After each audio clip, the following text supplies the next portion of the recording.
for you to get any experience of playing in the professional tournaments and also doing as well as you did in those tournaments? No, that was actually the first summer that I've ever played a professional event. It was incredible, man. I think I learned a lot this year. I think there's a lot of learning no matter what you do, but to be able to play with those guys, be able to play with Scotty and the big names that we see all the time on TV was incredible, and I think it was a lot of learning for me. Did you just try to be a sponge in addition to trying to play well? Yeah, I mean, I was that little kid asking questions basically all the time. I think there's just so much knowledge out there that we don't really know as amateur golfers, and to kind of absorb that and then come to college and kind of have that as well with practice and how you kind of lead into tournaments, whatever it is, it's pretty incredible.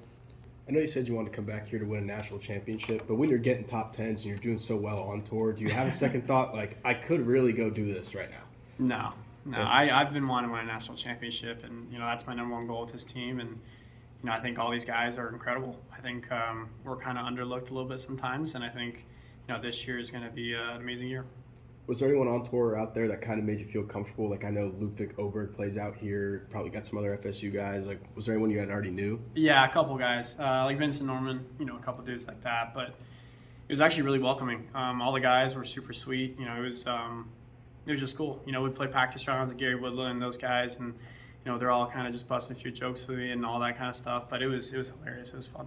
Of course, when you do something like that, I mean, you want to go out and you do well, but I guess you never really know what to expect. Were you shocked, especially back-to-back top 10 finishes? Yeah, I was a little shocked, no doubt. I mean, when I finished second with John Deere, I was like, wow, that's pretty cool. I was like, that's a little different from normal, and but again, I walked off 18, and I saw my mom and dad there again, and no matter what I do, no matter how I finish, they're always there for me, and again, it's just incredible. It's just incredible stuff to be out there and be able to be in that position is awesome. How have you grown, you think, over the last 3, 4, 5 months heading into this year?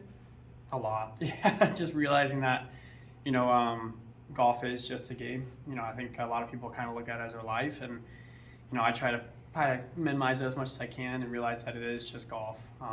We get to play it every single day and have fun with it, but not to obsess over it. I mean, it's a good mindset knowing that the spotlight's probably a little bit bigger than I mean, how do you develop a mindset like that? Like, I mean, people knew who you were last year. People really know who you are heading into this season.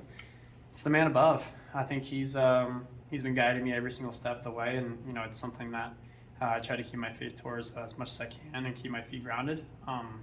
If I kind of look too far ahead or try to kind of be cocky or whatever you can call it, it's not going to be good. So I'm going to keep staying in my zone and keep doing what I'm doing. What was your initial reaction when you're being named the number one amateur golfer in the world to how you feel now? Yeah, it was incredible. I think that's kind of what we all train for every single time, and to finally kind of get there was awesome. But again, I think being number one in the world is no joke, and I'm super blessed about it. But it wasn't as much fulfillment as I thought it was going to be. I think my fulfillment comes with the man above, and realizing that he's given me these opportunities and the blessings that I have, and it's awesome. Do you and Lottie ever joke about it? I mean, you guys are both two number ones. I mean, what is that like being on the same campus as the other? Yeah, she was number one before me, and she's incredible. So I can't really talk too much. She's done amazing things this summer. I've watched her basically every event, and to see what she's been doing is just unbelievable. I think to even kind of be put in that conversation with her is pretty sweet. Is there like any time that you two just go like quick go around to see who's the best or one? No, we haven't, and I'm pretty scared to do that honestly because she's pretty good. So I probably won't do that anytime soon. Hopefully get like a 2v2 or whatever it is. But it's awesome to be up there with her. With the run you guys put together last year and the finish being so close, how does that motivate this group coming back, going into this season coming up? Yeah, it's been on our mind every single day. It's one of those things where coming down to the final match and losing is no joke. I think everyone saw the emotion we all had as a team there, and when you train all year to get to that moment and you don't pull it off is hard. I'm not gonna lie and not be like, oh, it's great, but it's brutal, and it's been on my mind every single day. And every single time we step in that gym or train during the day, whatever it is, we think about it. So I think we're gonna have a lot of fight this year, and we're gonna see what happens.